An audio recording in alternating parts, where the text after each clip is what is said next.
Баршаңызға сәлем, сіздермен Айжан. Бүгінгі видеода сіздермен оқтаусыз жасалатын өте жұмсақ, дәмді әрі көрікті балды торт, яғни медовый тортты бірге әзірлейтін боламыз. Видеоны соңына дейін көріңіздер.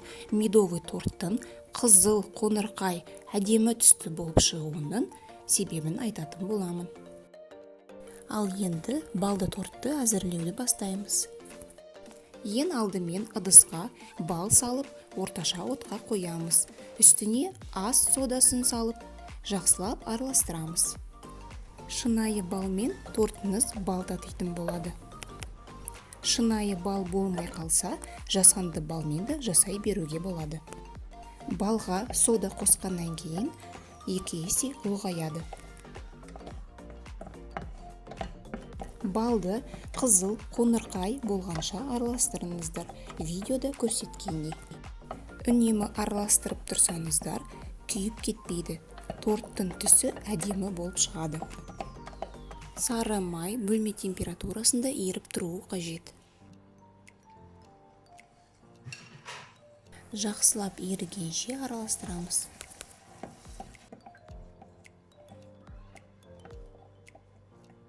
Бал мен сары майымыз дайын болды. Осындай масса шығу керек.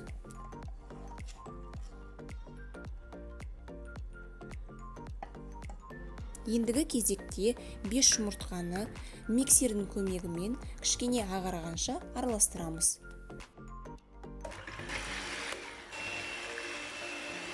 Миксерді тоқтатпай, қантты біртіндеп қосамыз.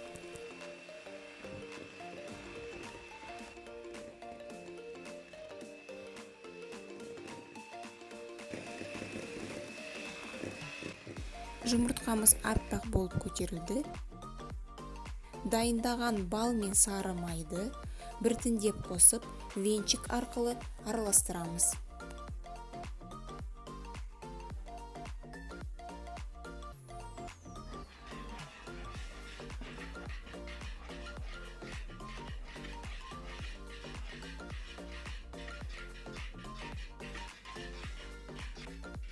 Араластырып болғаннан кейін бұл массаға ұн қосамыз.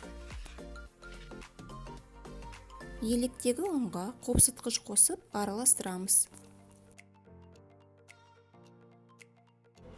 Енді ұнды електен өткізіп біртіндеп қосып, венчикпен араластырамыз.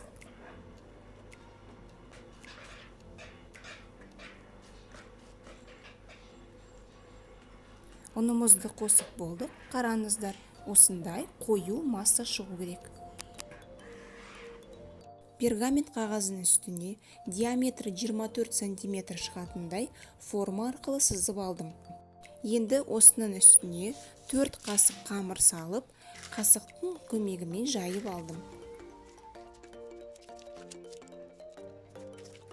180 градуста пешімізге 6-7 минуттың ішінде пісіріп аламыз. Менде 7 корж дайын болды. Қараңыздар, корждарымыз өте нәзік, жұмсақ болып шықты. Кондитерлік кольцоның көмегімен корждарды түзетіп кесіп аламыз.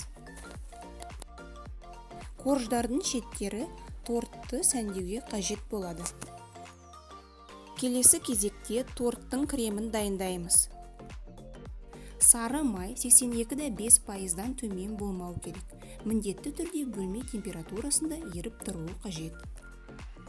Майды миксердің көмегімен араластырамыз. Миксерді тоқтатпай, қоюландырылған сүт, яғни сгущенканы біртіндеп қосамыз.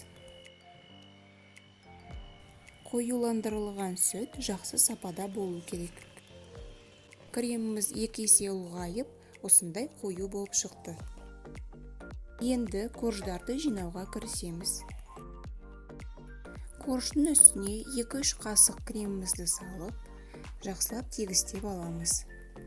Торттың көлемі бірдей болып шығу үшін кондитерлік кольцоны қолданамын. Барлық корждарды жинап шықтым. Корждардың шеттерін блендер арқылы үгітіп алдым. Енді осы торттың сыртын сәндейміз. Қажет ингредиенттердің барлығын осы видеоның астына описанияға жазып қойдым. Сол жақтан қарай аласыздар.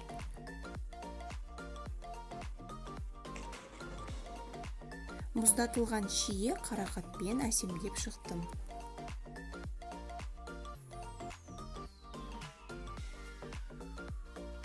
Мінекей балды тортымыз дайын болды. Өте нәзік, жұмсақ, дәмді болып шықты. Осы рецептпен жасап көріңіздер.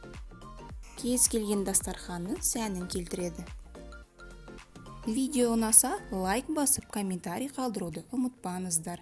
Достарыңызбен бөлісіп қойыңыздар. Менің рецепттерімді өткізіп алмау үшін қоңыраушаны басып қойыңыздар. Сіздермен болған Айжан. Соңына дейін қарағандарыңызға көп рахмет. Келесі кездескенше сау болыңыздар.